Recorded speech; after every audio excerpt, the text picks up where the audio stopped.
师傅们常常夸耀这个机关有多难多难，还不是被我2、3下就搞定了？李一欢，你真是个天才！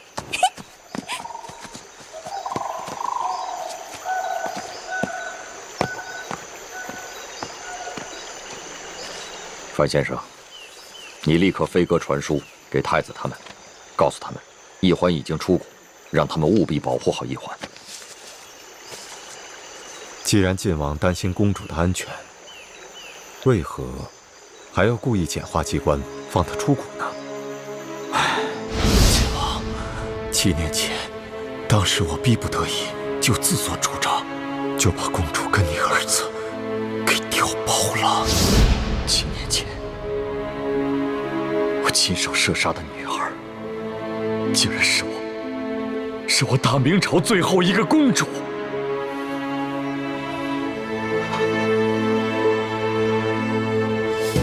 我李定国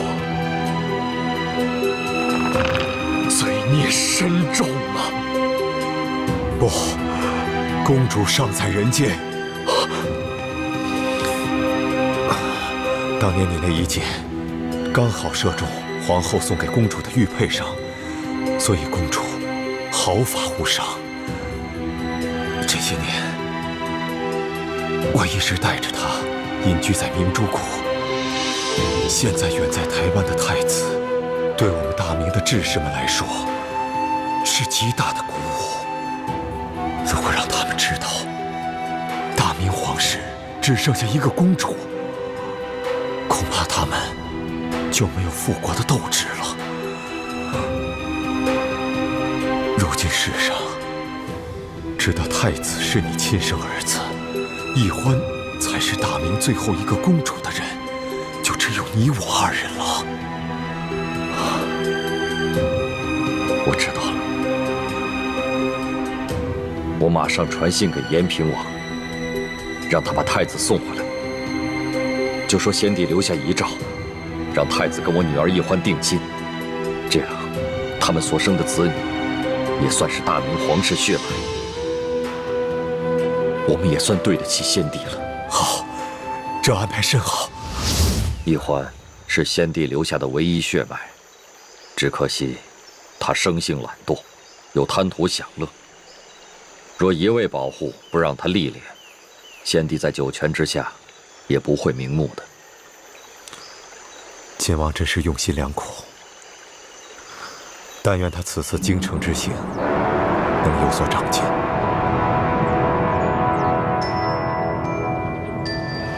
看桃仁，好看，多好这个！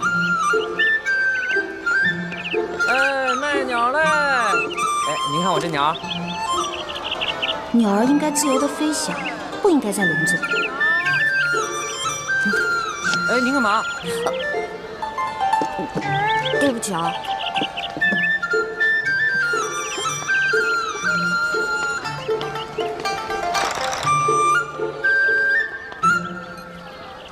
师傅们都说清甜无道，民不聊生，可为什么京城又如此繁华呢？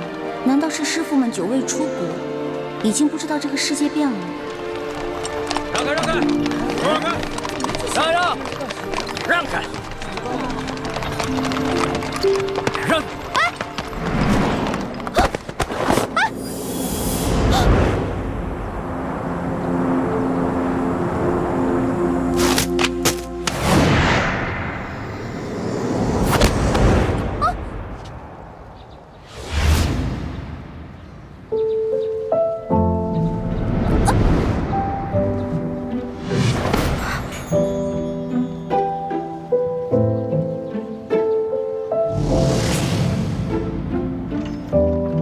哎，小孩，哎，干嘛呢你？啊？对不起啊。不妨事。是，少爷。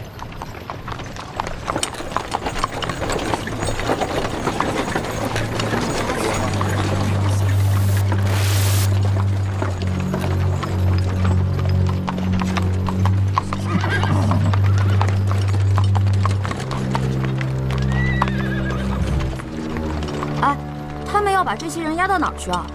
还能去哪儿？当然是菜市口了。菜市口？卖菜的地方。菜市口你都不知道啊？菜市口是朝廷行刑的刑场。那他们犯了什么罪啊？那车上还有婴儿呢，也要被砍头啊？哎，他们可是前明的余孽，口口声声要光复大明，这都是特等的大罪，是要诛九族的。当今皇上这么残暴，诛九族，怪不得这些人要光复大明。我说臭小子，你胡说什么呢？啊，你信不信我？哎，这位小兄弟，不过随便说说，不妨事。是。小兄弟，听你的口音，不像是京城人吧？第一次来，来京探亲访友的，算是吧。主要我想看看紫禁城长什么样，再吃点京城的美食。如果有机会能看到皇上长什么样就好了。要瞧紫禁城容易啊，远远的看一眼也就是了。要是京城的特色美食，京城第一酒楼一定能包你满意。但是皇上身居大内，可不是你想瞧就能瞧见的。瞧不见就算了呗，我也只是好奇而已。哎，你们说那暴君是不是长得青面獠牙，极其恐怖啊？你胡说什么呢？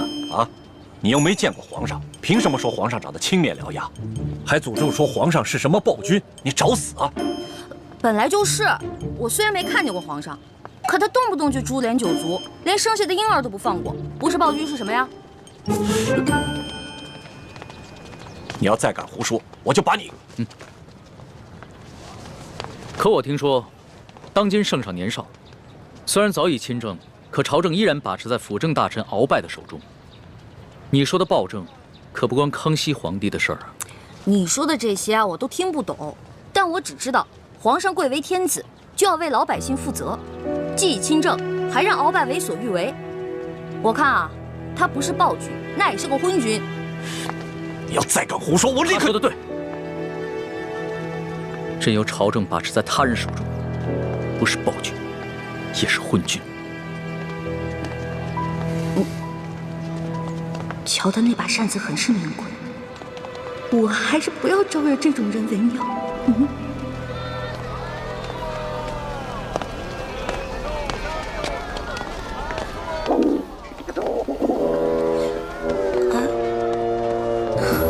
好了好了，我知道你饿了，要不然先把你填饱了，再去找猪哥哥他们。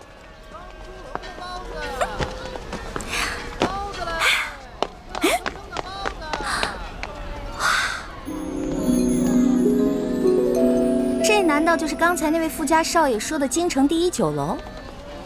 那全京城最好吃的东西，肯定就在里面了。您慢走。哎呦，客官，您里边请。您请。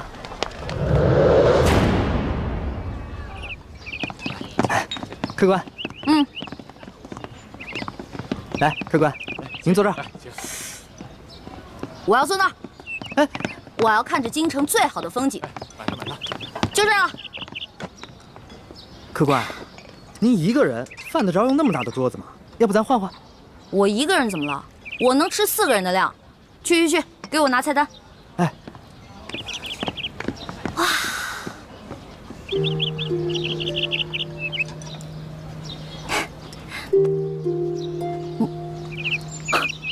好巧，又见面了。原来是你啊！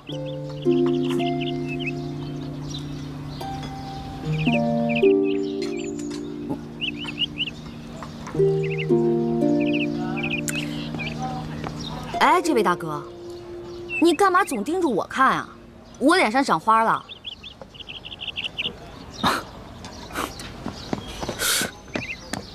客官。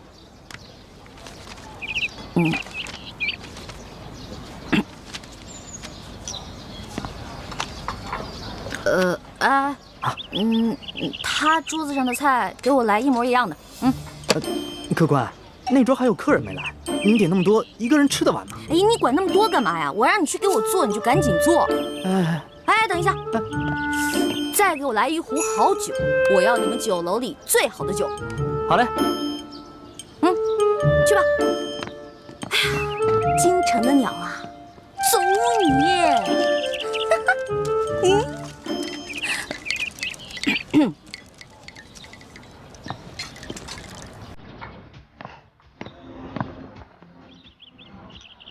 我说这位大哥，干嘛一直瞪着我看啊？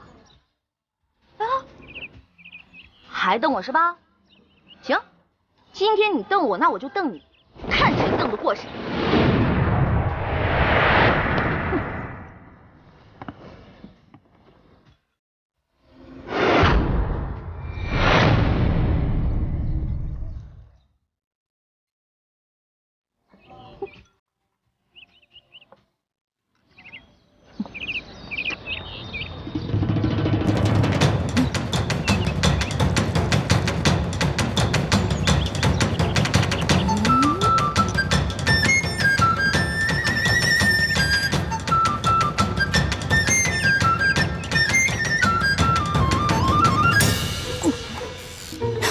说了啊，看你还敢瞪我！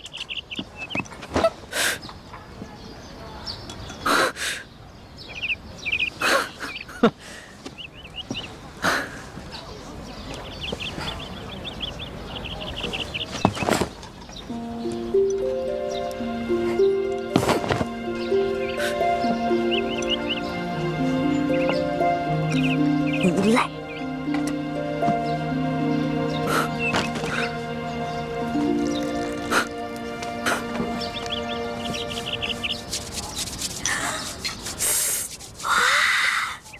好吃的，先吃哪个？尝尝。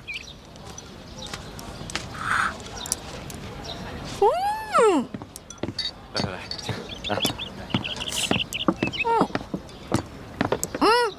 不太够。啥？听说你们京城最好吃的是烤鸭，对吧？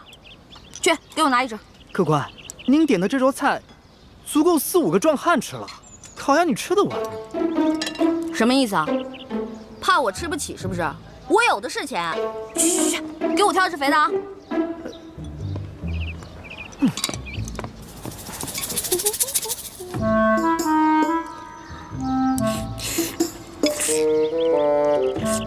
客官，烤鸭。烤鸭。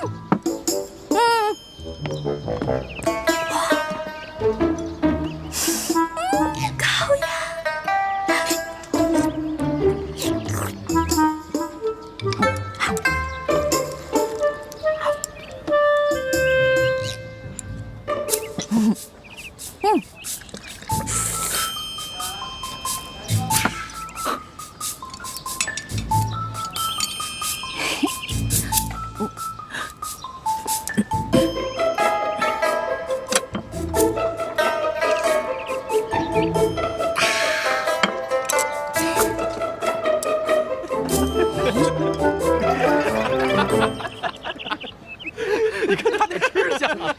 快吃相！来，你们看，你看，笑什么呢？就笑你怎么了？长得跟个姑娘似的，吃起饭来跟头牛一样。我花你们家钱了，穿你们家衣服了，吃你们家饭了。看不出来，你不仅食量大，脾气也挺大的呀。今儿我就替你父母好好教训教训你，改给你的臭毛病，不然以后可娶不着媳妇儿。想教训我，小爷请你们吃鸭肉。不。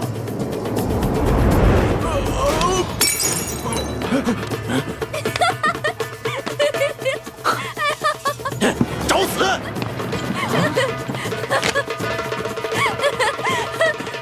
哎，当横是吧？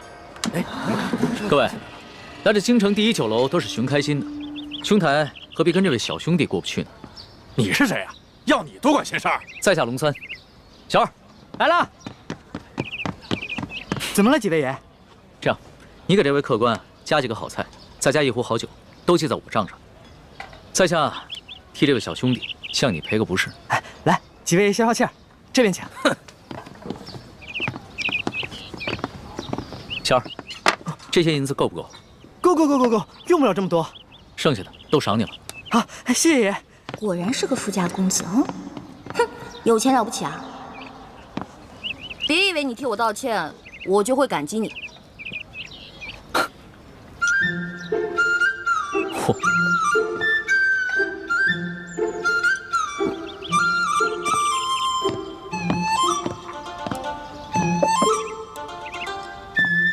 小兄弟，看你那么喜欢吃美食，这个呢，是我自家带过来的糕点，外面吃不到的，赏脸一品吧。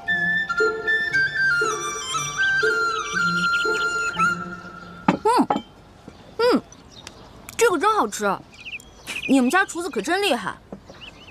哎，你那个大个子跟班呢？啊，我让他出去办事了。可惜我吃的太多了，这也吃不下了。小二，哎，来了。你帮我把这些全都包上，我要带回去。好，那请先结下账。哦。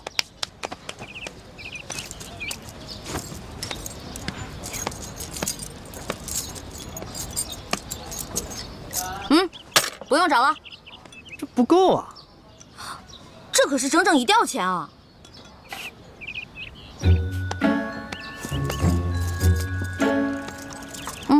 拿去。这还差得远呢。这回够了吧？只够个零头。这么多钱只够个零头？你这京城第一酒楼的菜也太贵了吧？这些钱都是我跟我兄弟姐妹1年的利钱呢。这儿可是京城第一酒楼，可不是你们乡下的草棚子小饭馆。你看看，看看咱这桌布，再看看咱们店的陈设，啊！我跟你说，除了皇宫敢用黄色，普天之下没人敢用黄色，唯独本店。为什么？因为本店是先皇特许。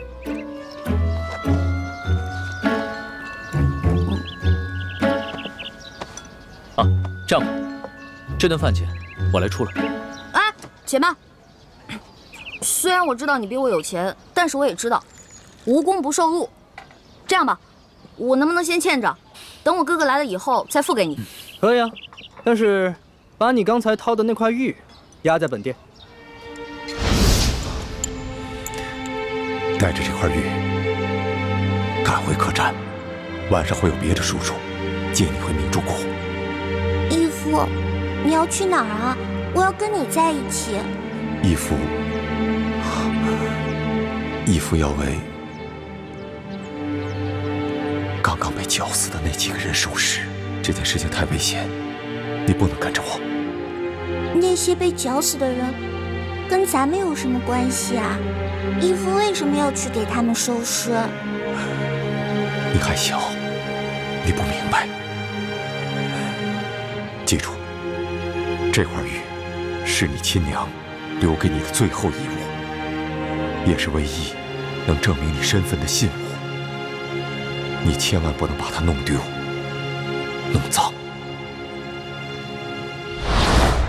不行，这是我娘死前留给我的唯一遗物，不能给你。那客官的意思就是要吃霸王餐了。小兄弟，这个京城第一酒楼有个不成文的规矩，礼敬天下身怀绝技的能人异士。所以呢，你要是有什么绝技的话，能露出个1、2手，这样的话就可以免了这顿餐费。对，如果你实在没有现银的话，可以露手绝技给大伙儿瞧瞧。那什么样的绝技啊？来，小兄弟啊，你看到这上面挂的字画了没有？只要你能题一首诗，写一首好字儿，或者是画一幅画，就够格了。不瞒兄台，诗词歌赋、书法绘画，我样样都会，但是可能比不上这上面的墨宝吧。若是小兄弟觉得自己文采稍逊的话，那会不会什么别的，比如某种乐器、舞蹈，或者武功杂艺？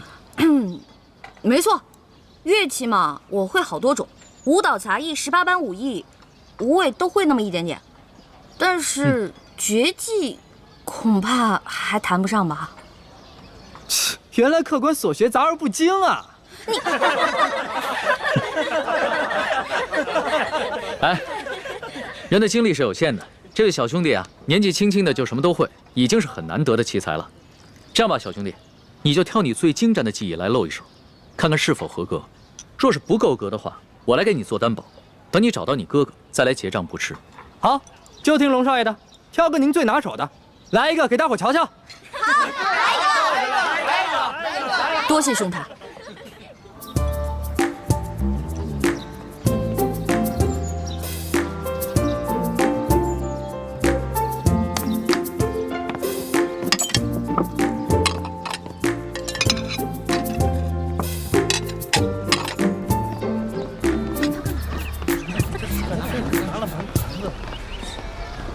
他要干嘛呀？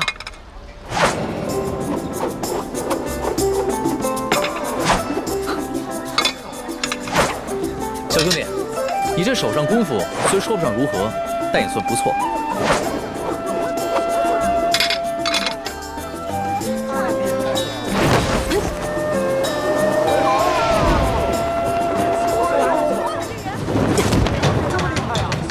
好，原来小兄弟最擅长的是轻功啊！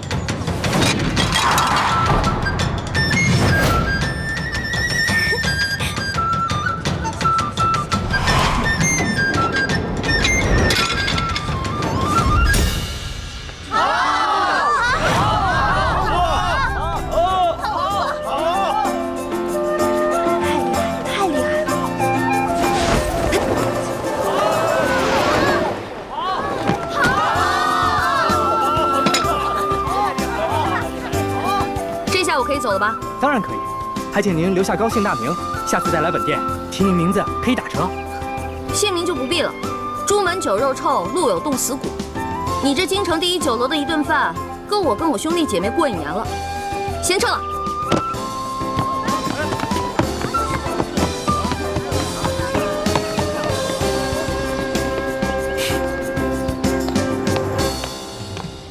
哎呀。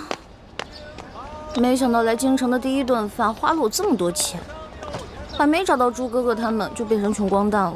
要是再找不到朱哥哥的话，那我就要露宿街头了。等会儿那个龙三出来，他往那边走，我们跟过去，然后把他抓了。龙三。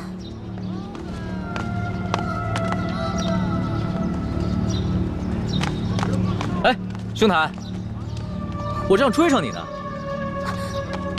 哎，兄台，喂，我，哎，小兄弟，不要问。刚才我看到几个江湖人士在打手语，他们好像要对你下手。不会吧？我平时极少出门，没有什么仇家。你当然是没什么仇家了，但是你爹娘没有教育过你吗？出门财不可外露，估计啊是盯上你的钱了。我这个样子很有钱吗？一看你就是一个不经常出府的大少爷吧，没什么江湖经验。你啊，虽然穿了一件普通的绸衫，但是你手上那个玉扳指，还有你的帽子跟腰带上镶嵌的美玉，都是极品兵种。再看看你这把古扇，这扇面是黄庭坚的真迹吧？足以买下这整栋酒楼了。我倒是忘了这些细节了。小兄弟，你真是好眼力啊！哼，其实在下的能力呢，不光是刚刚在楼上说的那些，我对鉴赏古玩玉器也是不在话下。多才多艺，真是多才多艺。哎，不知道小兄弟叫什么名字？我们交个朋友吧。哎，你先别问我叫什么名字，我先问你，那个揪我小辫子，你那个大个子跟班呢？我原来还带了几个跟班，不过都被我派出去办事儿了。我们约好了，在街角转头的那个书画斋门口碰头。哎呀，如果你这样一个人出去的话，估计你也走不到书画斋了。那怎么办啊？这样吧，看在你刚才帮我解围的份上，又请我吃了一碟点心，我来帮你。先帮我开个房间。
意思啊？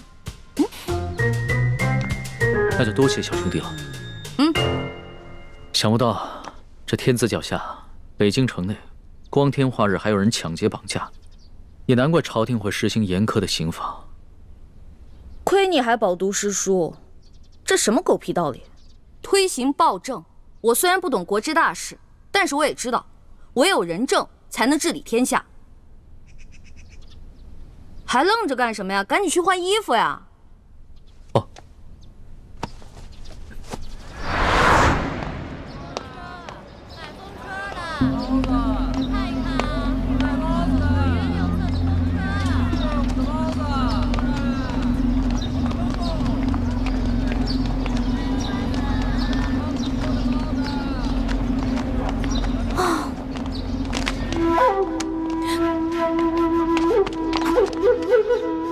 你不是龙三，怎么样，中了小爷的金蝉脱壳之计了吧？傻了吧？那个龙公子我们跟了好久了，今天就是你坏了我们的好事。所以你们想干嘛呢？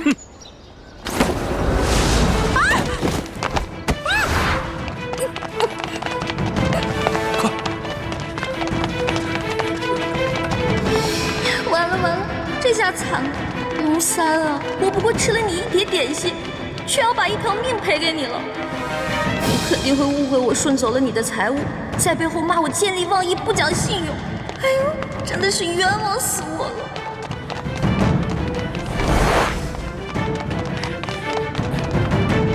少主，今天有人破坏我们的计划。哦，什么人？这个人的声音好熟悉啊！放下！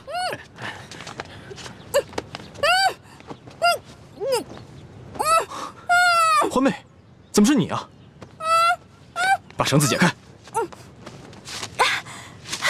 猪哥哥，猪哥哥，怎么会是你啊？少主，这位是？她是我的小师妹一欢。啊，这些打架劫舍的人，你认识啊？你别胡说，他们都是我们联盟的好兄弟。一欢姑娘，刚才真是多有得罪，没想到我们居然是大水冲了龙王庙。你们为什么要劫那个龙三啊？京城的达官贵人们都爱去那第一酒楼，所以我们在酒楼当中也安插了眼线，方便我们打探消息。这几天来，我们发现那个龙公子经常出现在第一酒楼，暗中查访各种民间消息，行迹可疑，出手又非常阔绰，所以我们打算绑了他，盘问盘问，顺便从他身上捞点钱财，用作咱们联盟的活动经费。没想到啊，却让你给破坏了。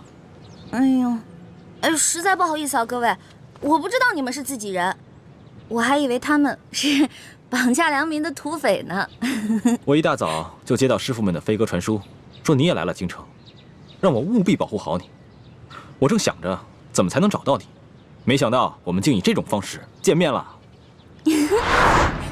这家慈航药铺是咱们联盟在京城的据点之一，掌柜的还有店里的伙计都是咱们联盟中的兄弟。我现在的身份是这家店里新聘的坐堂郎中。你给我记住了，以后在外人面前要叫我李建清李先生，不许再叫我朱哥哥了。知道啦。哎，朱哥哥，叶哥哥、雪姐姐、樊姐姐呢？他们都出去执行任务了。哦，我呢，在指挥兄弟们绑架龙三儿。没想到却歪打正着碰上了你。对了，你为什么要帮龙三儿啊？这个嘛，我先进去换件衣服，出来再跟你说。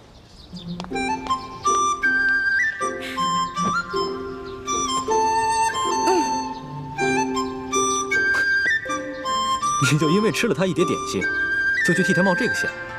哎呀，其实说实话，我根本就没想着要去冒险。我本来想着以我的轻功，就算打不过那几个乞丐，也是可以逃跑的。你呀，从小练功就不肯用功，又很少出门，缺乏江湖经验。这次幸亏是遇上了咱们自己的人，不然你现在就……你让我怎么办？咦，朱哥哥，你平时不是很讨厌我的吗？总是嫌我这个嫌我那个的。我要是死了，你不就少一个大麻烦吗？呸！胡说什么呢？一点都不知道忌讳，赶紧呸一个！好，我呸！我什么时候讨厌过你？你是故意气我的是不是？我开玩笑的嘛。行了，猪哥哥，我得出去一趟。不行，不告诉我你去哪儿，别想出这个门。万一出事了怎么办？放心吧，这次我不会再出事儿了。我只是想把这个东西当面还给龙三。这个龙三身份很可疑，你要多留一个心眼。见到他，仔细打探一下他的底细。知道啦，猪哥哥，走了。你当心点啊！我们家少爷等你好久了，你一直没来，这不，龙三少爷有点急事儿就走了。他就这么走了？龙三少爷叫我把这个东西转交给你。那他临走前有没有说什么？他不会误会我不讲信用，把他东西都骗走了吧？哎呀，这怎么会呀？龙三少爷从不把身外之物放在心上，倒是对小兄弟挺关心的。他跟我们说了，一旦有你的消息，叫我们马上派人到他府上去告诉他一声。他是哪家府上的少爷啊？这个我就无可奉告了。我也没什么别的意思，我只是想把这些东西当面还给他，以免他误会我。哎呦，龙三少爷说了，这些东西啊，就全送给你了，就当你对他帮忙的一点谢意。这些东西都很值钱的，他全都送给我了。龙三少爷对你倒是很欣赏的，还想和你交个朋友呢。小兄弟，请问你尊姓大名啊？哎，那既然他也不肯说他的真名，我为何要坦诚相待呢？好吧，既然他都送给我了，那我就不客气了。哎，小兄弟，那以后如何联系你啊？告诉龙三，有缘自会相见。热馄饨了，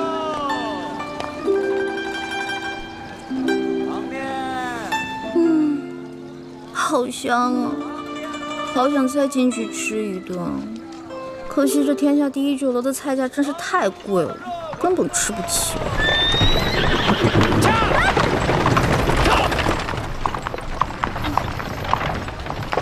哼，驾着黄金马车，还这么横冲直撞，我倒要看看你是谁。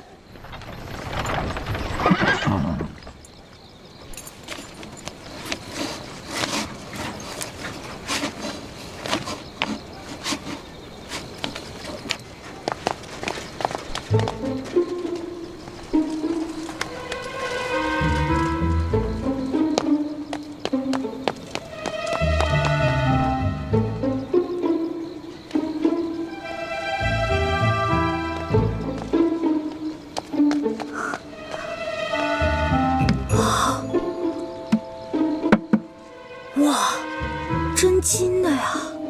这车主也太有钱了吧！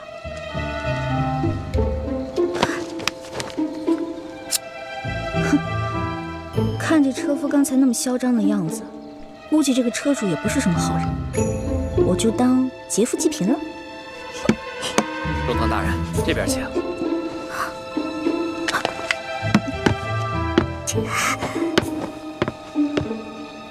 中堂大人，请上车。大人慢点。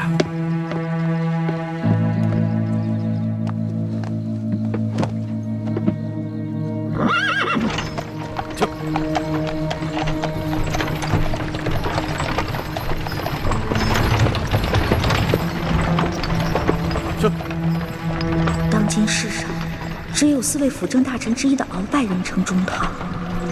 难不成这车上的人是鳌拜？鳌拜权倾天下，怪不得这车这般华贵，行人也都避让不及。想来他们也都认得。哎呀，一欢呀一欢，这次你可玩大发了。这鳌拜可是大清第一勇士，要是被他发现你这个小毛贼，你这小命可就不保了。救苦救难的观世音菩萨，你可一定要保佑我。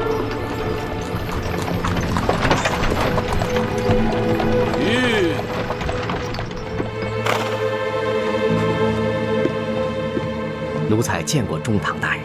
公公不必多礼。宫中一切可都好吗？一切尽在中堂大人的掌控之中。皇上好吗？皇上现在每天还是跟一些小伙伴们摔跤玩耍，无心朝政。他那都是故意做给老夫看的吧？当年顺治爷临终托孤的情景，老夫至今难忘啊！只可惜这个小皇帝翅膀眼看着就硬了，有点看我等老臣不顺眼了。其实，皇上还是很念旧情的。帝王天子，有谁是心慈手软、真念旧情的？翅膀硬了，总是要飞的。你还是继续给皇上进补吧。每日一盅大补汤，你一定要看着皇上服下去。奴才明白，奴才一定尽心伺候皇上。玉，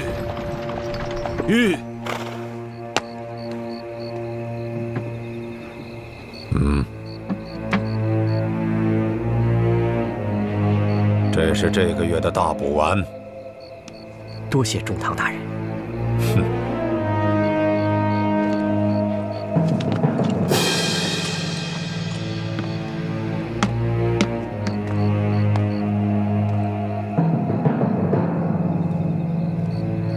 赶紧送公公回宫，公公不便在外久留。奴才遵命。回宫？难道是回紫禁城？我的天哪！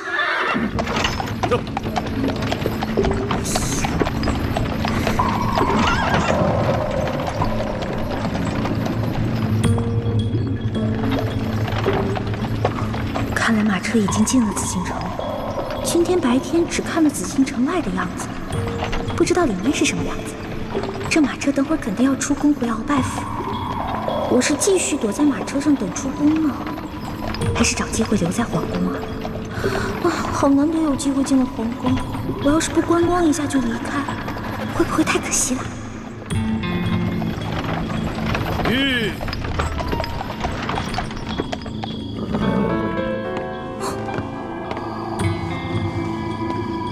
公公，您慢点。公公，这儿有没有方便的地方？这一路可把我憋死了。这宫里的路不好找，还是咱家带你去吧。哟，那有劳公公了。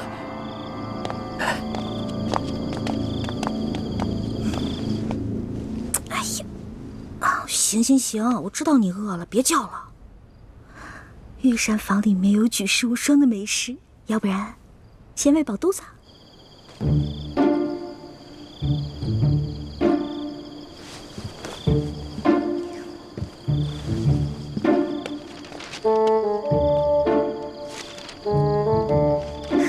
御膳房。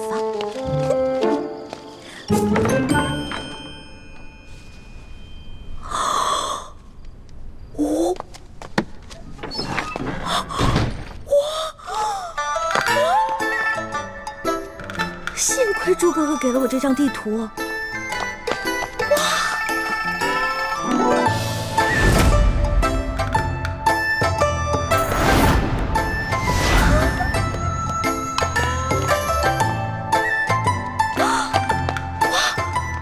这么多金银财宝，全是真的！上了鳌拜的车反而因祸得福了。我得把这些金银盘子全都带走，带到明珠谷给我的姐妹们。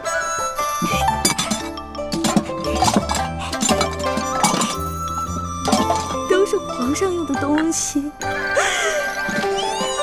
太棒了！快！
谁啊？我跟你不熟，别跟我套近乎啊！哎，是我。哎，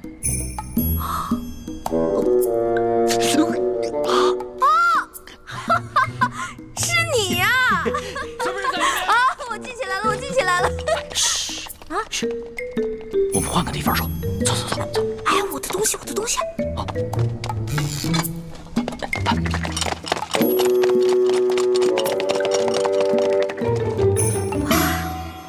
哎呀，哎呀，吓死我！哎，多谢你啊，还好有你在，要不然我就被抓了。不过你到底是谁啊？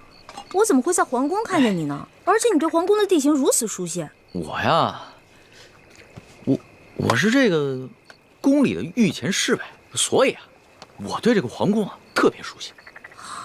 你在宫里当差啊？怪不得那个书画斋的老板不肯跟我透露你的身份呢。原来如此啊！小兄弟，还是你说的对，有缘自会相见。没想到这么快我们又见面了。是啊。哎，对了，你这么晚进宫来做什么呀？哎呀，别提了，要多倒霉有多倒霉。我在路上走得好好的，看见一辆马车，那马车是鳌拜的，那个车夫特别嚣张的横冲直撞，我就想上去给他点教训。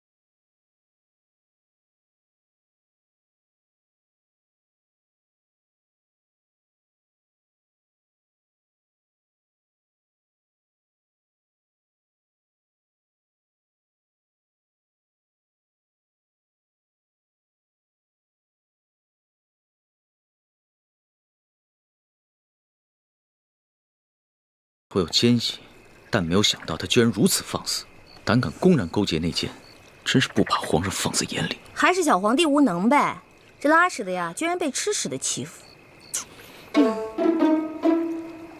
小兄弟，你这话未免也太糙了吧？话糙理不糙啊，我说的都是实在话。如果这个皇帝是个英明君主的话，那怎么可能任由鳌拜这么嚣张跋扈呢？小兄弟啊，你想的太简单了。这皇上年少，刚亲政不久，要整顿朝纲，自然是需要时间的。而且他确实想做出一番大事，要不然的话，他也不会派我乔装打扮，在宫外打探消息了。怪不得你在酒楼花钱这么阔气，原来是奉旨花钱啊！你这个差事不错啊！哎，我都跟你聊饿了，还好我在御膳房拿了点吃。这样，我带你去一个特别安全的地方慢慢吃。去哪里啊？哪儿啊？你跟我来就知道了。哦。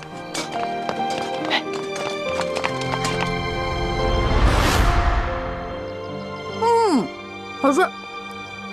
这御厨做的就是不一样，不光做的好看，吃着也香哈。那当然，能侍奉皇上的御厨，那都是天下第一的大厨子。哎，你不是说你是皇上的心腹侍卫吗？那你是他的御前侍卫，你想吃什么可以找他恩赐啊。那干嘛半夜3更的去御膳房偷吃的？我哪是偷偷去吃啊，我那是光明正大的去吃。你要不是为了掩护你，我哪会被那些相熟的侍卫追得满宫跑啊？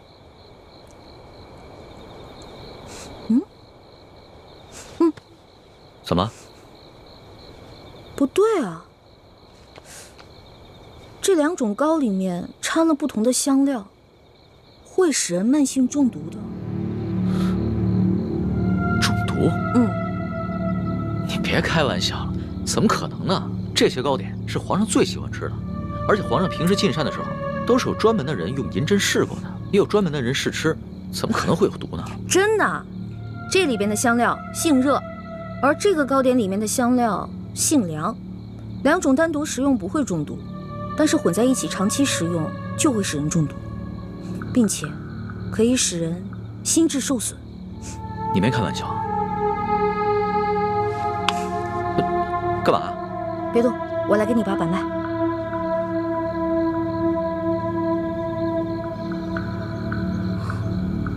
这位小兄弟，你的脉象已经显示你慢性中毒了。那个替皇上试吃的人，不会就是你吧？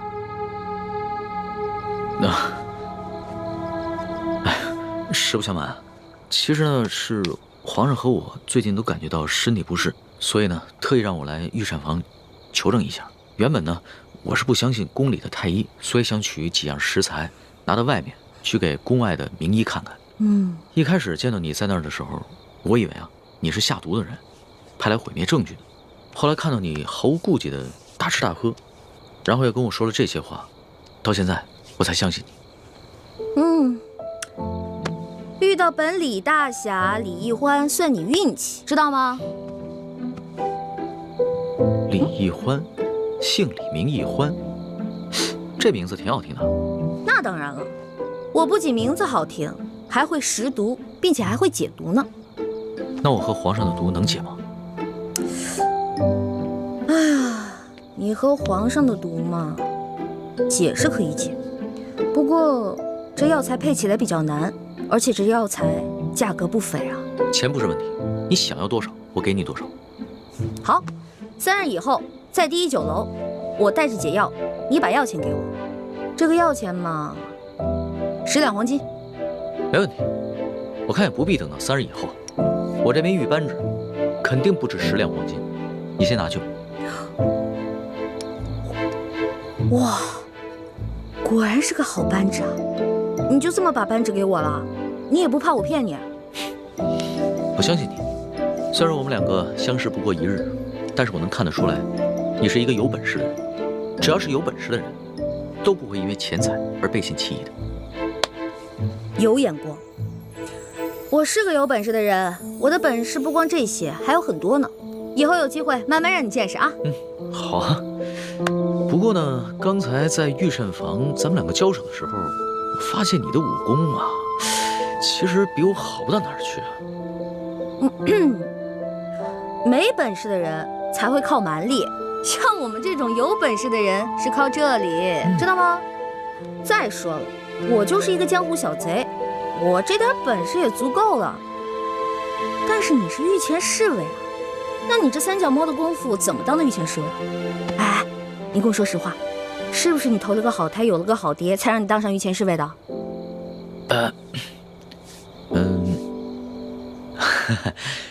实不相瞒，我确实是投了个好胎，有个好爹。我祖上啊是8旗的贵族，我能随侍皇上，也都是我们家里人帮的忙。任人唯亲，这康熙小皇帝啊，果然不是什么明君啊。哎，也就是你啊，说这样的话，要别人说这样的话呢，我早就拉他去见官了。不过呢，你虽然言语上对皇上不敬，但是我能看得出来，你心思不坏。你这个小兄弟吧，通情达理，仗义疏财。我决定了，你这个朋友，我交定了。来，今天高兴，喝酒。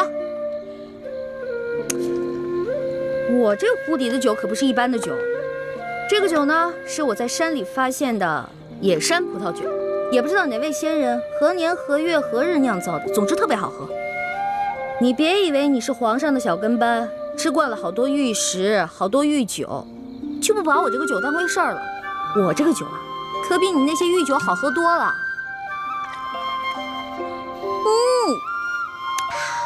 爽，尝尝。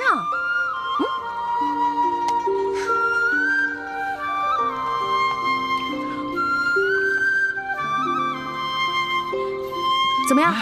啊，是好酒啊，是吧？多喝点。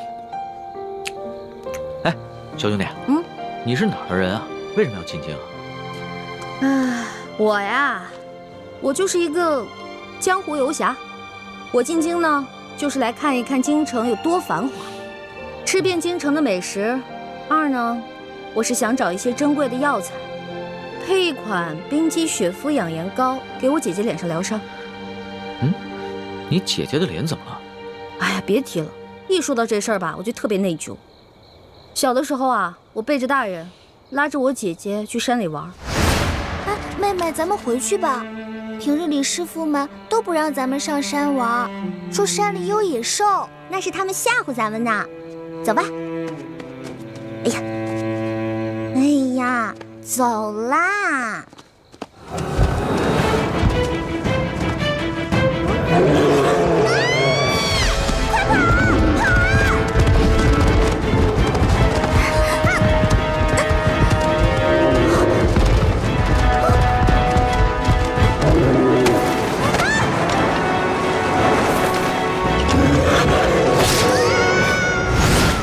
所以我姐姐脸上就落下了伤痕。我义父是个名医，他说要想治好我姐姐脸上的伤，就得用稀有的药材配成一副冰肌血肤养颜膏。但我们家比较穷，这些药材一直凑不齐，所以我就想啊，什么时候能把我姐姐脸上的伤治好就好了。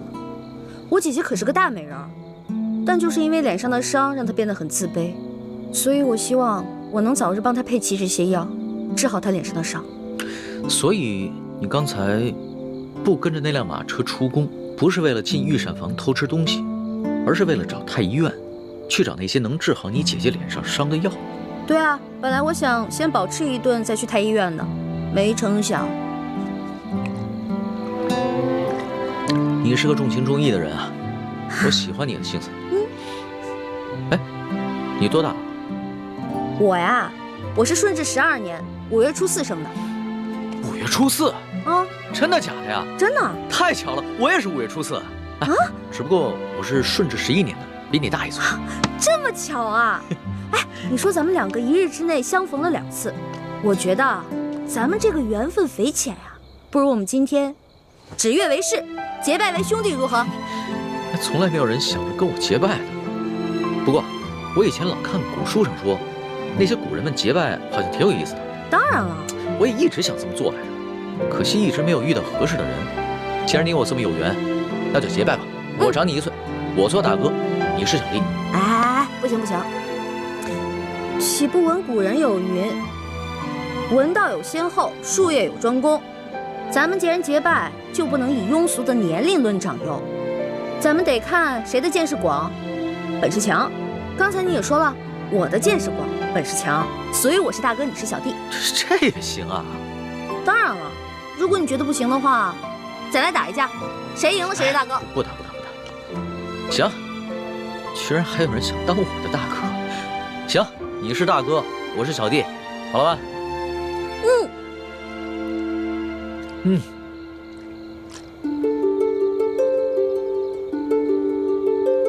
我李易欢，我龙三，今日对着月亮发誓，结为异姓兄弟。从今往后，有福同享，有难同当，永不背弃。同生共死，同甘共苦，如有违誓，天打雷劈。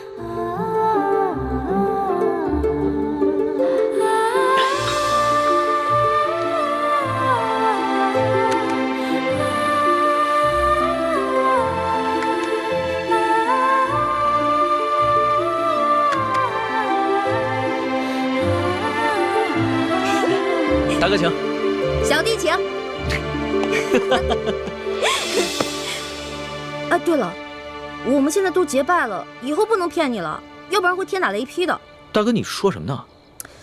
你可真是个小白兔！我之前说那个解药说要10两黄金，其实只需要10个铜板。我跟你结拜了，所以自然不能骗你了。哦，还有这个玉扳指，还给你吧。我是刚开始看你那么有钱，所以想顺便敲敲你的竹杠。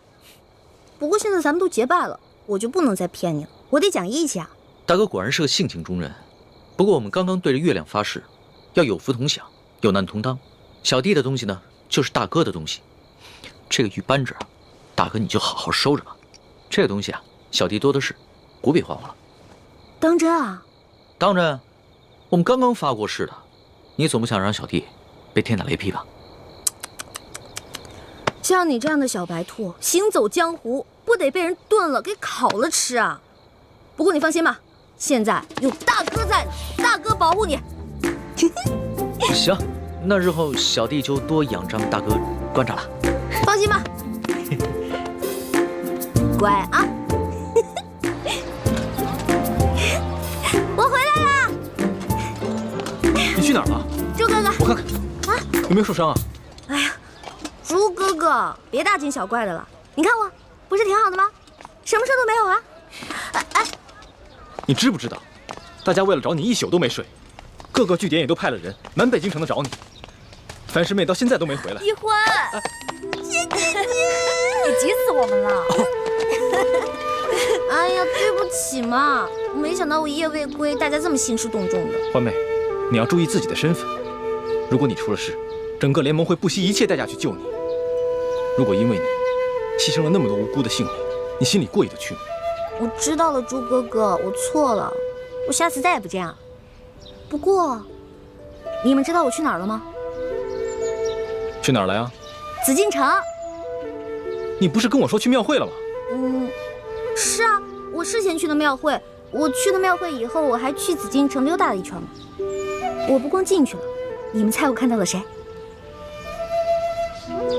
我碰到了皇上的御前侍卫龙三，我还跟他结拜了呢。啊？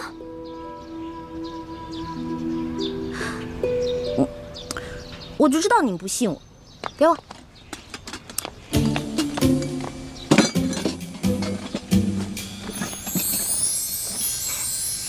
哇，看，没骗你们吧？我不光跟他结拜了，我还成了大哥了呢。他居然认我当大哥，我从小到大都是最小的，没想到我现在成大哥了。原来龙三就是康熙的御前侍卫，是替他在外面打探消息的，怪不得出手那么阔绰。欢妹，你要多跟龙三联系，要挑起康熙跟鳌拜的内斗，也许龙三就是一个重要的突破口。没错，你昨晚不是正巧碰见鳌拜勾结内奸吗？这样一来，小皇帝肯定就更加记恨鳌拜了。可是我跟龙三都结拜了，他是我兄弟啊，我们已经发誓了，有福同享，有难同当。我这样做是不是有点不厚道？欢妹，情有轻重，义有大小。江湖情义固然重要，但那是小情小义。联盟光复大明，那才是大义。一欢，你要相信咱们这些从小一块长大的兄弟姐妹，可不能被刚认识的人给迷惑了呀。那好吧，我听你们的。皇上头晕的毛病可好些了？略好些了。只是皇祖母，你们都退下吧，和皇后唠些家常。下去。是。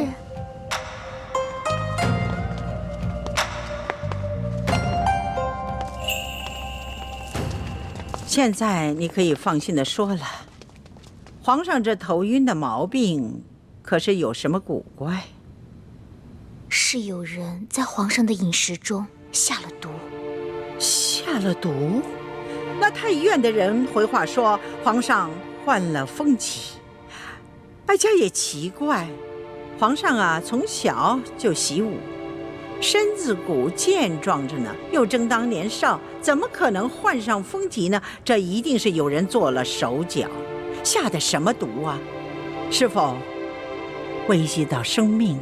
皇祖母放心，倒不是什么要命的毒药，只是2种药性相克的草药，长期服用会引起心悸和头晕，无法理政。明白了，竟有人如此胆大包天，肆无忌惮，这在朝里找不出第二个。想必他是看上皇上长大成人了，却不甘心还政于皇上，居然不惜铤而走险来毒害皇上。皇祖母，那个狗奴才已经如此大胆，那可如何是好？如今恐怕也只有您老人家能想办法来压制他了。哀家老了，忠心于哀家的那些老臣们，病的病，老的老，死的死，都指望不上了。此人嚣张多年，皇上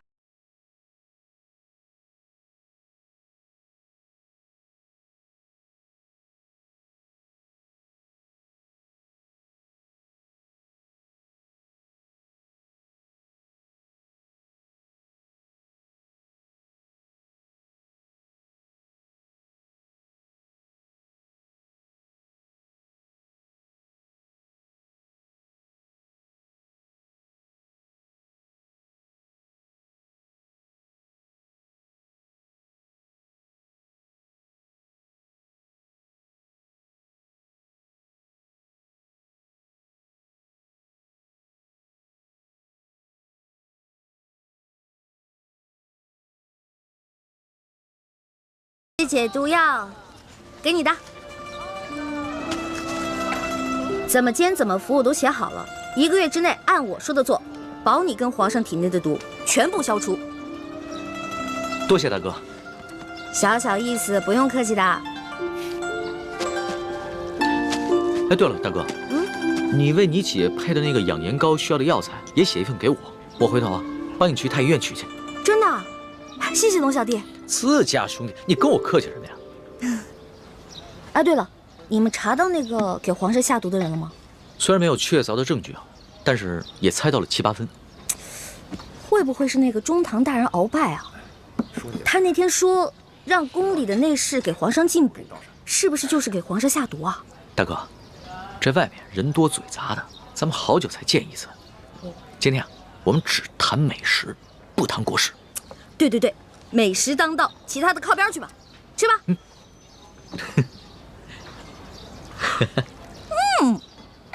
好吃。哎，大哥，我送给你的那把古扇子呢？那把扇子啊，太贵重了，我不敢拿着，所以呢，改明儿我给它当了，兴许能换好多钱呢。大哥，那把古扇是我阿玛赠给我的，对于我来说意义非凡。我和大哥呢一见如故，很是投缘，所以把它转赠给大哥。没想到你却想把它拿去当换钱。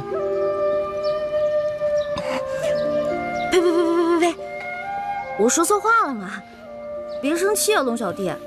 您放心吧，那把扇子我会好好保存着，我绝对不会把它卖了。如果丢了的话，那我就出门被雷劈，下河被水淹死。你也不用发这么毒的誓啊，只要你心里有小弟就好了。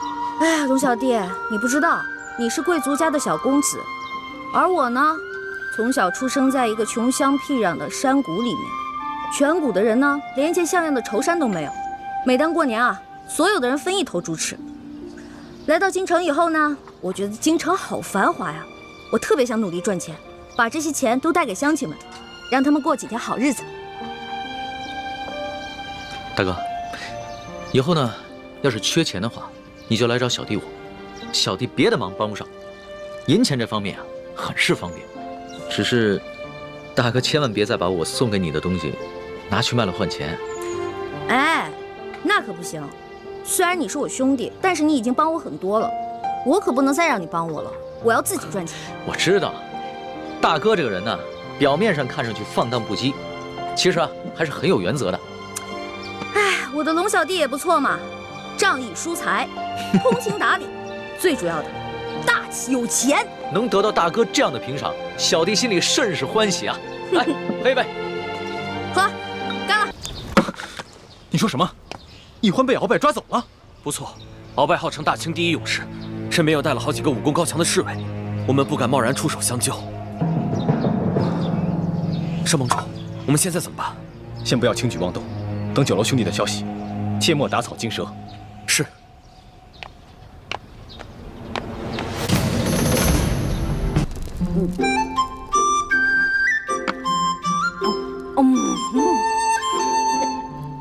哎呀，您这整只烤鸭都吃完了，还没考虑好呢。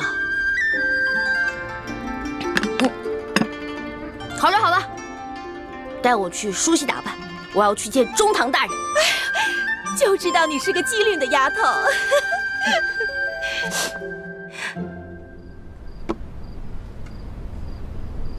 刘妈妈，哎，你真觉得易欢这个丫头，她合适吗？大人，这宫中虽然美女如云，可大多怯懦胆小。像易欢这么娇俏活泼、聪慧机灵的女孩子不多。如今呀，皇上正当青春年少，应该呀很容易就被这种女孩子吸引的。这个丫头啊，生性胆大，喜欢疯。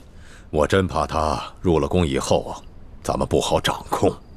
易欢这丫头啊，是有很多弱点，贪财贪吃，又贪荣华富贵，怕苦怕疼还怕死，所以呀，很容易就被掌控。况且呀，咱们还可以给她服用大补丸呢，到时候不怕她不听咱的话。咱们先后也送了不少的女子进宫，可是只有一个被皇上宠幸，只可惜又被新来的厉贵人抢去了风头。眼下咱们也没有更好的人选了，这一次只能再赌一回了。哦，不过老身这眼下唯一担心的是，这丫头她会武功，只怕进宫之后会不会引起怀疑啊？这倒无妨。咱们满族的姑娘从小跟着父兄在马背上长大，会骑马射箭，这是寻常之事。这样，老夫为她伪造一个武将之女的身份，这样一来，她会一些简单的武功，不就说得过去了吗？对对对。老爷，易姑娘已经梳洗完毕，正在厅外等候。让她进来。是。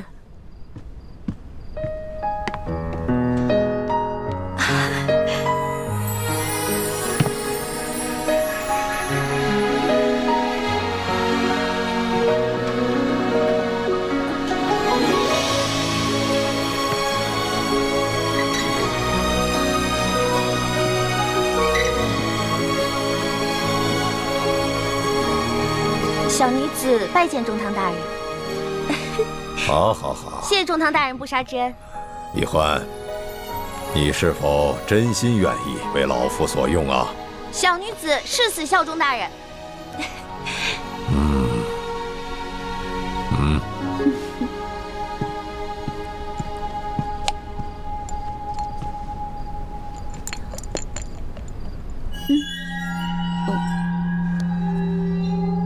这什么呀？香香的。这是大补丸，吃了它可以让你的肌肤如玉，永葆青春。真的？当然是真的。这大补丸确有补气益血、健身养颜之功效，只不过一旦吃下去，就必须每个月都要吃一颗，否则的话，你就会肠穿肚烂，让你死得苦不堪言。怎么样？如果你愿意为老夫所用，就服下这颗大补丸。只要你能够乖乖的听老夫的话，老夫每个月都会给你一颗的。那大人，如果我不吃这颗大补丸，您是不是就要杀了我啊？哼！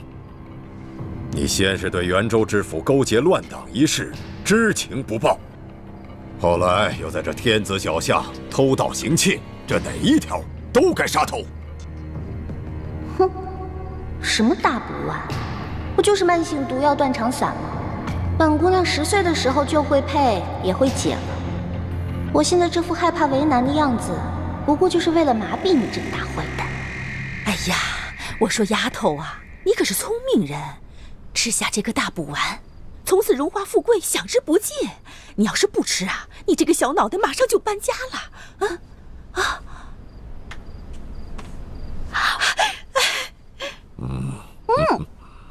甜甜的，跟糖似的。还有吗？你真拿它当糖丸了，当饭吃呢？您看你，我不吃的时候吧，喊打喊杀的。我说再吃几颗，你又舍不得。你说这丫头多有趣啊！刘妈妈，离这批秀女进宫的日子只剩下7日了，你要抓紧时间好好的调教她，切不可让她露了马脚。是大人。什么？鳌拜不仅没有杀易欢，还给他安排了一处别院，派了2个丫鬟来伺候他。易姑娘也不知道想出了什么办法，事情的进展出乎我的意料。不过至少易姑娘暂时安全了。少盟主，还请您先撤，我们的内线会想尽办法跟易姑娘接上头的。一有消息，我马上禀报少盟主。好，多加小心。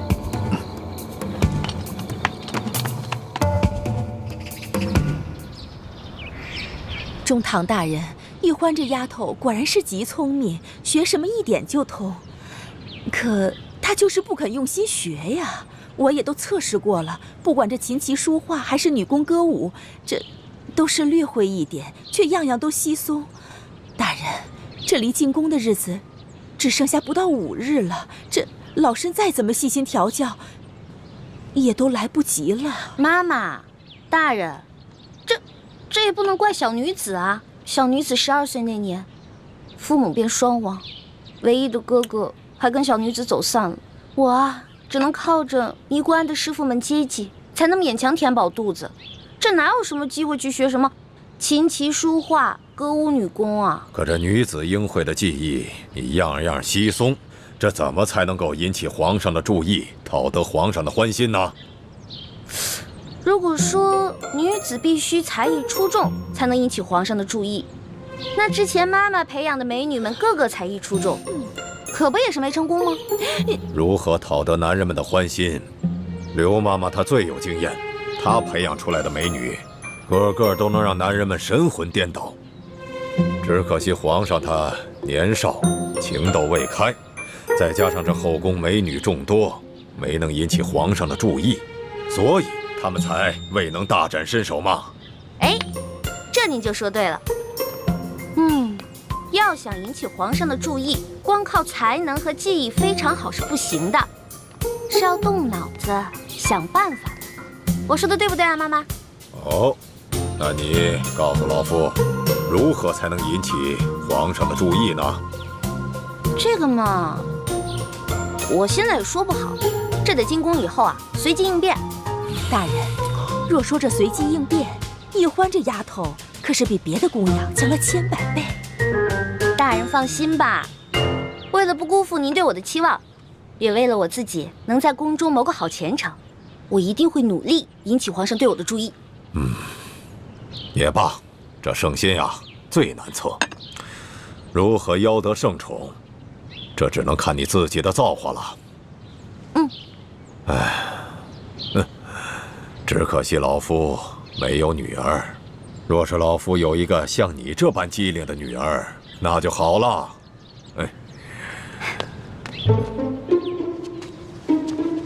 依父在上，干女儿给您磕头了。老夫不过是随口一说，你怎么就认起干亲来了呢？哎呀，我说你这个丫头啊，你可真会顺着杆往上爬呀！好，老夫就认了你这个干女儿。快起来吧。哎，谢义父。对了，义父有件事情必须要提醒你，我们这门干亲只能私下里认，等你进了宫以后，千万不能让其他人知道。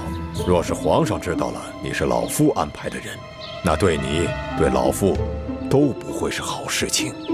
义父您放心吧，女儿我呀不会乱说话的。你真是长了个七巧玲珑心呐！好，既然你认老夫做了义父，那作为义父就得有所表示。义父送你一件礼物。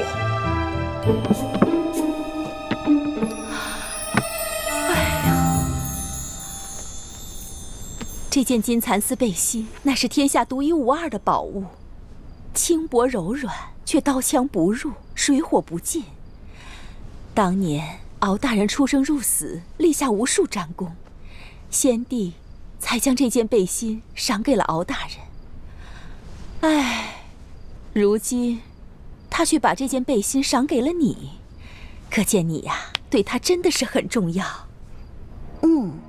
你们要我去皇帝身边做卧底，当然得先笼络我了。但如果事情不顺利，你们肯定会杀了我灭口。到时候就算我穿着金蚕背心，也不可能逃过你们的毒手。哎，妈妈，我能拜到中堂大人门下做干女儿，那多亏了妈妈的帮忙。您放心吧，以后如果我大富大贵了，肯定不会亏待妈妈您的。就你的小嘴会说话。哎，妈妈，我看看金蚕背心呗。啊，哎，你看看，金蚕背心有那么厉害吗？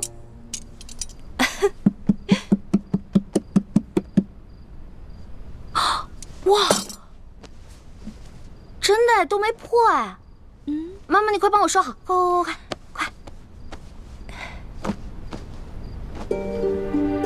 诸葛可说过，京城第一酒楼和鳌拜府中都有咱们明珠谷的内线，那他应该已经知道我现在的处境了，肯定会让府里的内线来和我接头。这老东西一直守在我身边，寸步不离的，真是讨厌。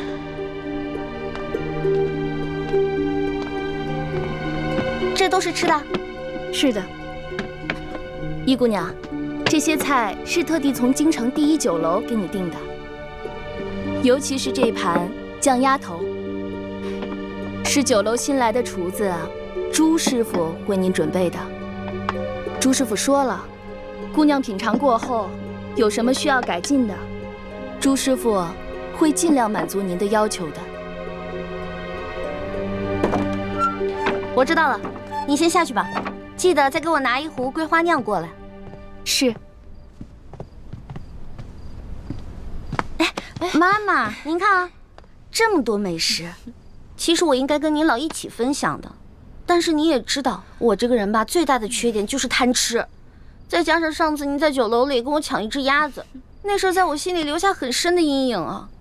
所以，您要是跟我在一桌吃饭的话，我这内心肯定会特别害怕。要不然您就先放心，我不会跟你抢吃的，我自己回房间吃哦。不过，待会儿吃过晚饭之后啊，我要陪你一起同床共眠。这同床共眠就算了吧，我从小到大都没跟人同床共眠过，而且这同床共眠，我看着您这张老漂亮的脸，我睡不着啊。今晚不行，我必须要陪你一起睡，因为今天晚上妈妈要调教你一些床上功夫。哎呀，只有这样，皇上召你侍寝之后，才会被你迷得神魂颠倒。你现在害羞啊，等将来进了宫，得到了皇上的圣宠，你还要感激妈妈的调教之恩呢。行，我谢谢你妈妈。你别说了，你赶紧走吧。你走吧，你说的我都羞死了。快回去吃饭吧。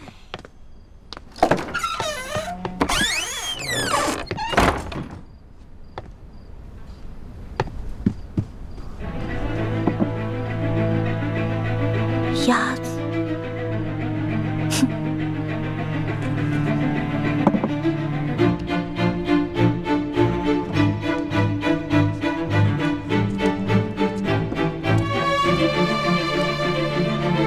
已安排内线救你。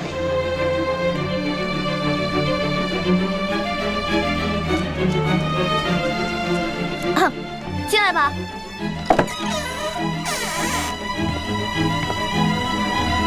易姑娘，您要的桂花酿。玉欢姑娘说，她决定将计就计，待进宫之后，把鳌拜的所作所为全部告诉龙三，以挑起鳌拜和康熙小皇帝的矛盾。易欢虽然口口声声反对我们光复大明，但一旦有机会，还是会奋不顾身地帮助我。玉欢姑娘还说，鳌拜对她不太信任，正在满京城查找他失散的哥哥。为了不让鳌拜起疑心，还请少盟主做好准备，配合他演好这出兄妹相认的戏码。知道了。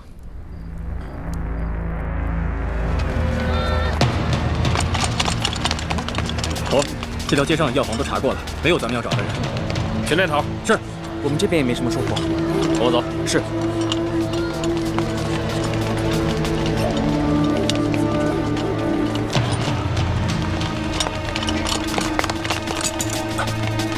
掌柜的，怎么了，各位军爷？有什么事吗？你这儿可有一个叫李建清的年轻的郎中？有，不过正在给病人看病呢。军爷，你就是李建清？正是。好了，怎么，军爷想要看病吗？蜀中人士。是。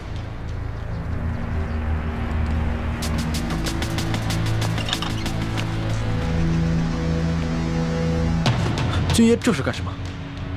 太好了，李先生，终于找到你了，跟我走一趟吧。中堂大人，易欢这丫头啊，果然是冰雪聪明。不管是给他安排的身世，还是要他熟悉的材料，那都背的是滚瓜烂熟啊。还有那些重要的私密记忆，我昨夜都已传授给他了。好，果然是个好苗子。易欢啊，再有3日你就该入宫了，你可要好好的准备。你入了宫以后，老夫就不能安排人照顾你了，以免他人怀疑你是老夫安排的人。至于你是否能避开后宫那些复杂的算计，能否引起皇上的注意，邀得圣宠，这一切就得全靠你自己了。义父，您放心吧，我一定不会辜负您对我的期望的。好，今天义父还要送你一件礼物，相信你一定会开心的。什么礼物啊？你看看谁来了？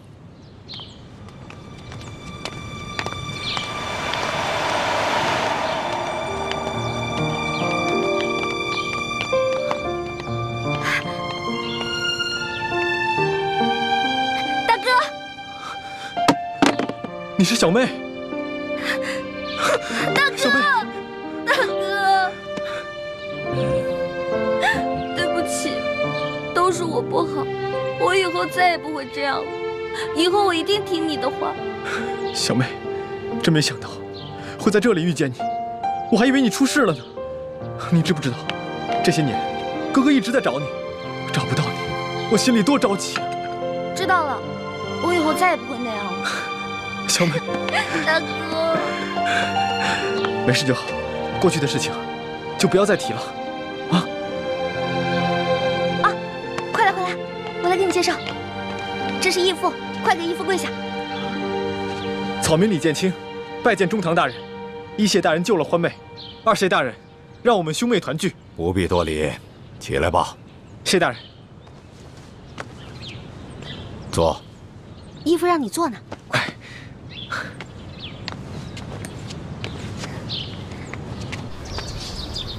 主子，有李少侠的消息了。怎么样？他可安好？安全，只是落在了鳌拜的手里。鳌拜？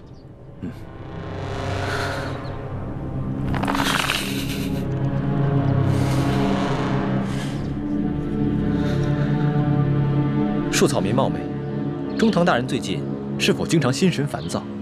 是否无论何种美食，都是食之无味，难以下咽？你怎么知道？医者望闻问切，可知百病。草民看中堂大人的脸色，似有思虑过度之症。这过思则伤脾胃，也伤元神，自然会食之无味，难以下咽。那可有办法医治啊？这个简单，待草民为大人号个脉，开几副方子调养调养，自能改善。早就听易欢说过，你这个当哥哥的，自幼跟着师傅在外游历行医，学了一身的好医术。虽然是不能够让人起死回生，但也是救人无数。今日一见才知道，他所言非虚啊。老夫现在年龄大了，经常身体不适，你可否愿意留在府上为老夫效力呢？这个老坏蛋，果然还是不放心我，想拿朱哥哥做人质。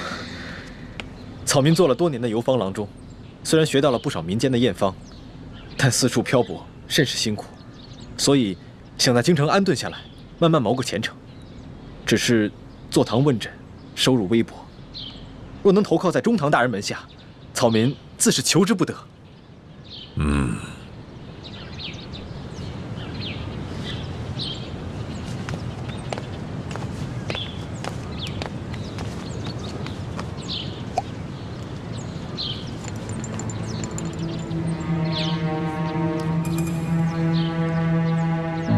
这是老夫府上特制的大补丸，你如若真心投靠在老夫的门下，那你就和你妹妹一样，服下一颗吧。以后每个月我都会按时给你们兄妹2人送上一颗大补丸。以你的医术，你应该知道这大补丸的功效。但若是你不肯服下这颗大补丸，那老夫又该如何敢放心的去栽培你？草民只求守护我这唯一的妹妹，顺便为自己谋个好的前程。所以，草民一定会对大人忠心耿耿，唯命是从。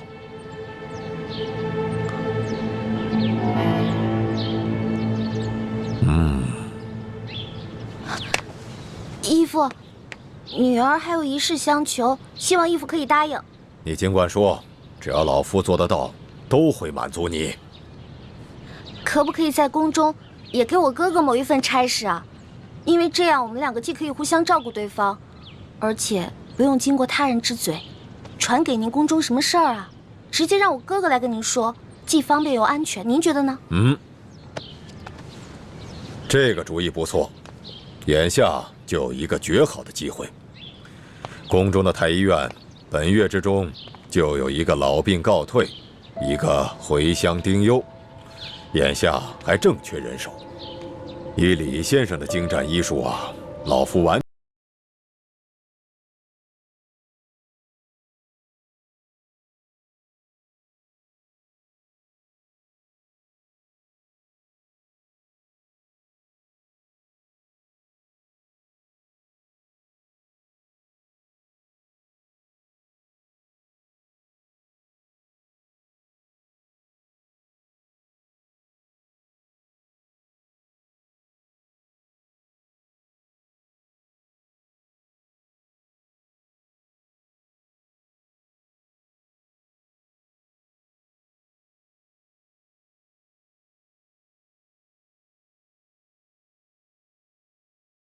轻松就医好了皇上的龙疾。老坏蛋，你是想查出谁解了你给皇上下的毒吧？草民明白，草民一定会多加留意，有什么情况马上向大人汇报。鳌拜逼着李易欢服下了大补丸，说什么要把他送到宫里去，给他做密探。大补丸？对，李建清说了，这大补丸是鳌拜独门秘制的毒药。说这种毒药服下去之后，必须每个月继续服用，如果不吃的话，就会死得苦不堪言。那易欢吃下来这大补丸，岂不是要终生受制于鳌拜？是啊，主子，眼下看来，只能是这样了。哦，李建清还说了，希望龙三少爷把李易欢被鳌拜胁迫的事情，悄悄地告诉皇上，这样在宫里也好有所照应。他还说了，他们兄弟绝不会为虎作伥，做任何对皇上不利的事情。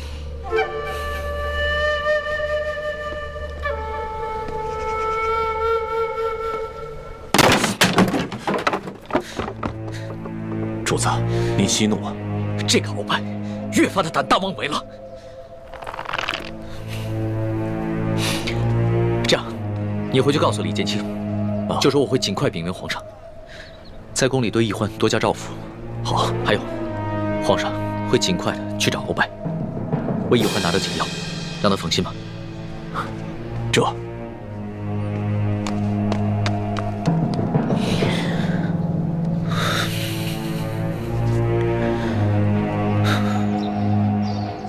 皇上的头晕病可好些了？已经大好了。前几日哀家传鳌拜来陪哀家赏春，借机哀家点了他几句。他是个聪明人，应该明白哀家的意思，想必他会收敛一些。皇上还年少，全仗皇祖母的扶持。今年选中的这批秀女是不是都进宫了？最后一批也于3日前进宫了。那皇上有没有中意的？妾身催过皇上，可皇上一直忙于政事，抽不出时间去选秀女。这皇上啊，真不像他皇爷爷和皇阿玛，没有沉迷女色。这也好也不好啊。好呢，在于他忙于政事，励精图治啊。这不好呢，他是迟迟不能大育皇嗣，哀家还指望着早日抱重孙子呢。妾身和众姐妹一定用心服侍皇上，让皇祖母早日得偿所愿。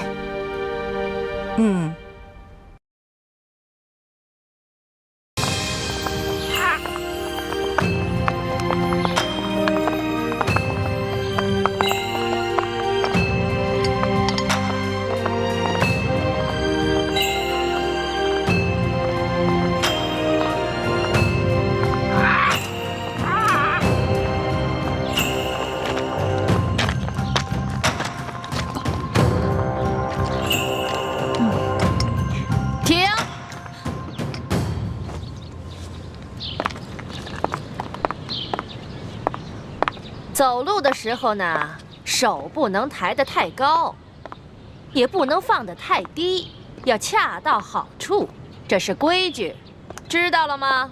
知道了。继续吧。等一下，刘嬷嬷，我们这都练了2个时辰了，这早就过了饭点了，我们现在又累又渴的，能不能让我们先吃点东西啊？不可以。什么时候你们练好了，我觉得合格了才能休息。继续走吧。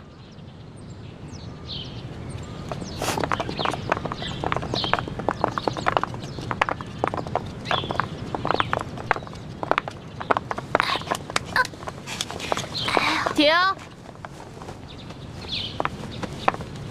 易欢，谁让你坐下的？刘嬷嬷，我的脚破皮了，我走不动了。那你也先向本嬷嬷请示啊，怎么能擅自休息呢？刚才我都说了，这是违反宫规。这也算违反宫规啊？当然，在这个宫里，只要是做宫里不允许的事，说宫里不允许的话，全都是违反宫规。你知道去年的秀女里面有一个擅自喂了太皇太后的胭脂鱼，后来那个鱼胀死了。知道这个宫女怎么样了吗？怎么样了？哎呀，她可是被活活饿死了呀！饿死了？这么残酷的处罚，刘嬷嬷，那我向你请示，我能不能休息一下？不可以。起来继续。好疼啊！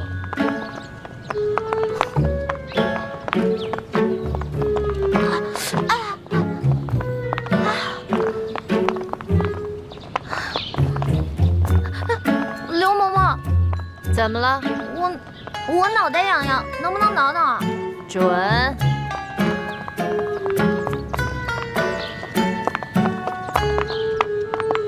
刘嬷嬷，说。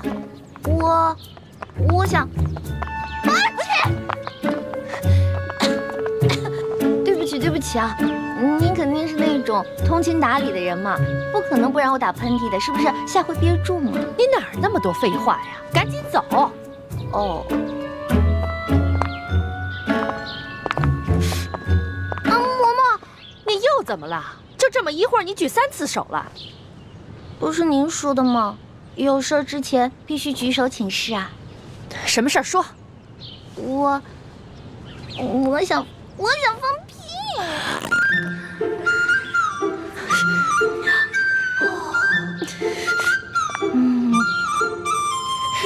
嘿，你个小丫头，我算弄明白了，你这是存心跟我抬杠呢吧？没有，完全没有跟您抬杠，我这不是憋不住了吗？少跟我抬杠，你那点心思以为我不清楚吗？来人呐，把他给我拖下去，杖责20。等一下，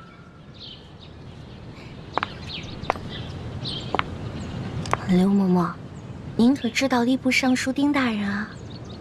我当然知道啊。那您可知道他是谁的干儿子啊？中堂大人。你的，哎呀，响鼓不用重锤吧？有些话不必说得太透吧？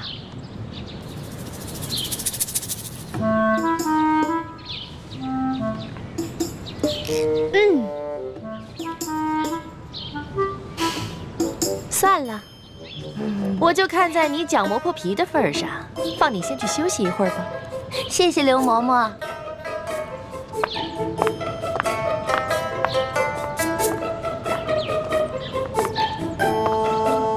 继续练呐。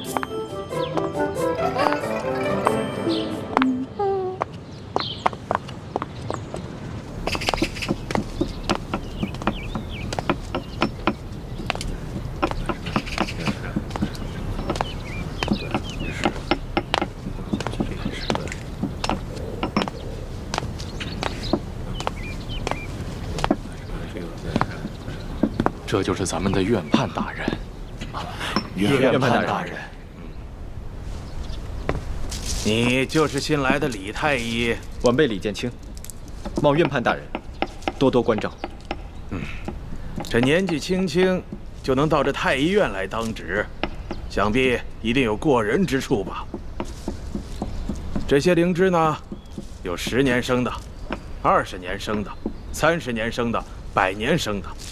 药工们在晾晒灵芝的时候，突然下雨了，他们慌慌张张地抢收，把一些灵芝混在一起了。不知李太医可否3日之内将这些灵芝按年份分开，以便配药之用啊？3天时间，恐怕不合适吧？那你需要多长时间呢？1炷香。1炷香，这太狂了，这怎么可能？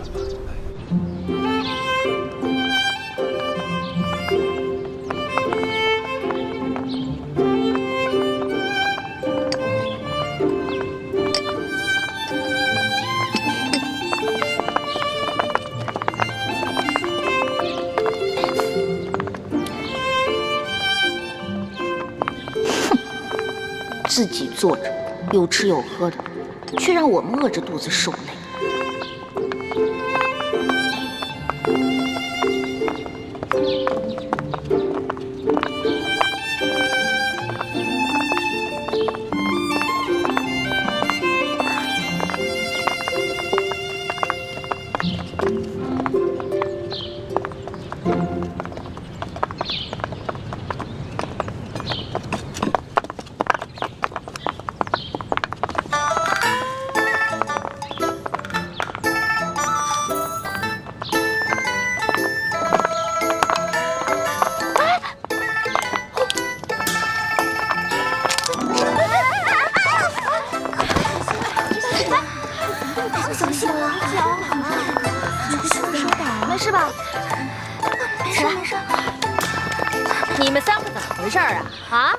好好练习，在这捣什么乱呢？在这跪2个时辰。刘嬷嬷，我们真的不是故意的，实在是踩了什么东西，滑了脚。嬷嬷，这儿有蚕豆，您看，玉兰姐姐准是不小心踩到了，才摔倒的。这怎么会有个蚕豆呢？你怎么了？说话呀！我刚刚噎着了。好端端的，你为什么噎着了？刚才口水没倒过来，一下子噎着了。口水没倒过来呀？这个周围全都是你嘴里的蚕豆味儿了，还想蒙我？手拿过来。我什么都没有。手拿过来。我真的什么都没有。刘嬷嬷。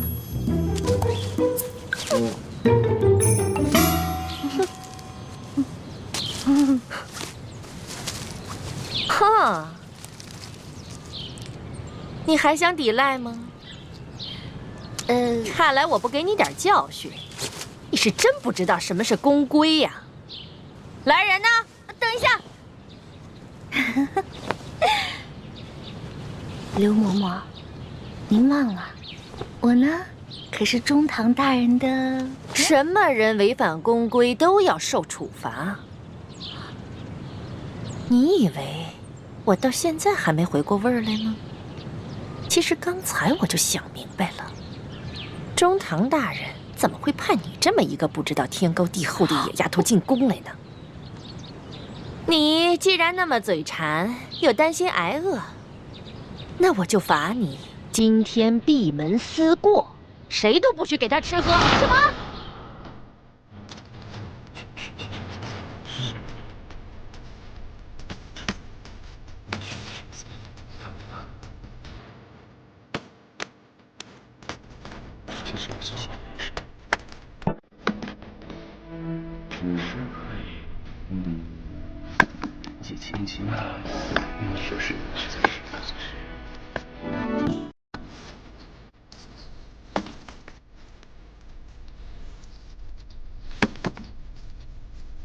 灵芝它可以怎么动？镇住一下，轻了。宣判大人，晚辈已将灵芝分好，请大人检视。对呀，就是这也是不是一件容易的事情呀。年纪轻轻，有如此造诣，实属不简单呐。晚辈不过是班门弄斧，日后还要仰仗大人多多关照。好，有真才实学，不骄傲。李太医前途不可限量啊！哈哈哈哈哈哈！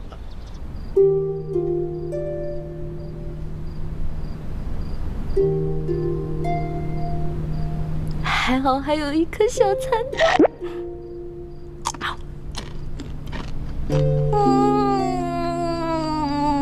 好吃。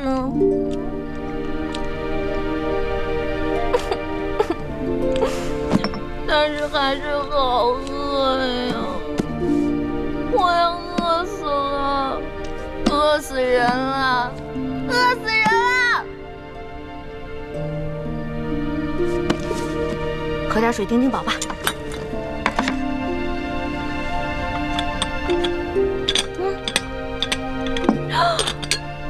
不是吧？啊！哎呀，好饿呀！好饿呀！饿死啦！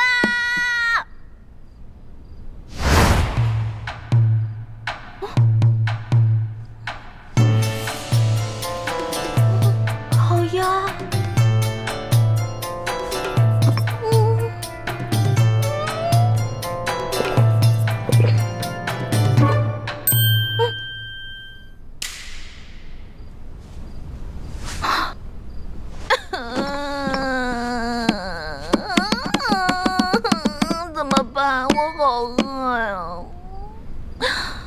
才进宫我就要饿死了，也不知道猪哥哥找没找到龙小弟。龙小弟啊，你在这宫里的位置到底高不高啊？能不能帮我压住刘嬷嬷呀？哼！哎呀！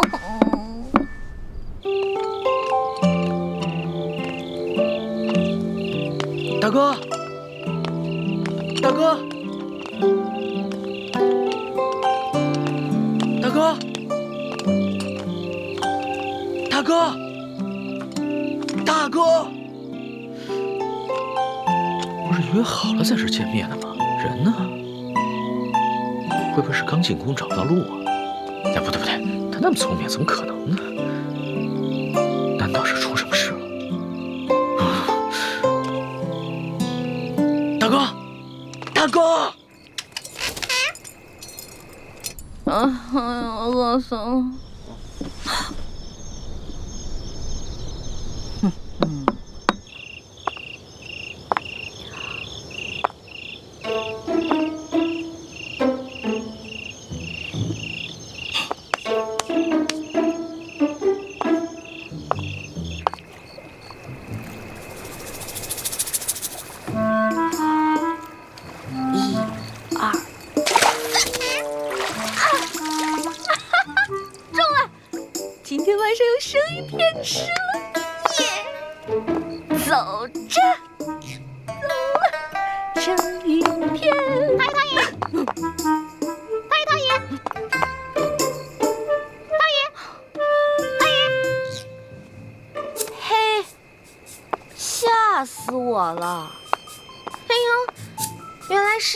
鬼东西在这装神弄鬼啊！吓我一跳！你还说是不是？行，看我怎么教训你！哼，让你知道我的厉害！嗨，你师傅没教过你吗？祸从口出，被我逮着了吧？走！哟，哎呀！进宫就要少说话，多做事，知道吗？不要像我一样叽叽喳喳的，聒噪。不许再说了啊！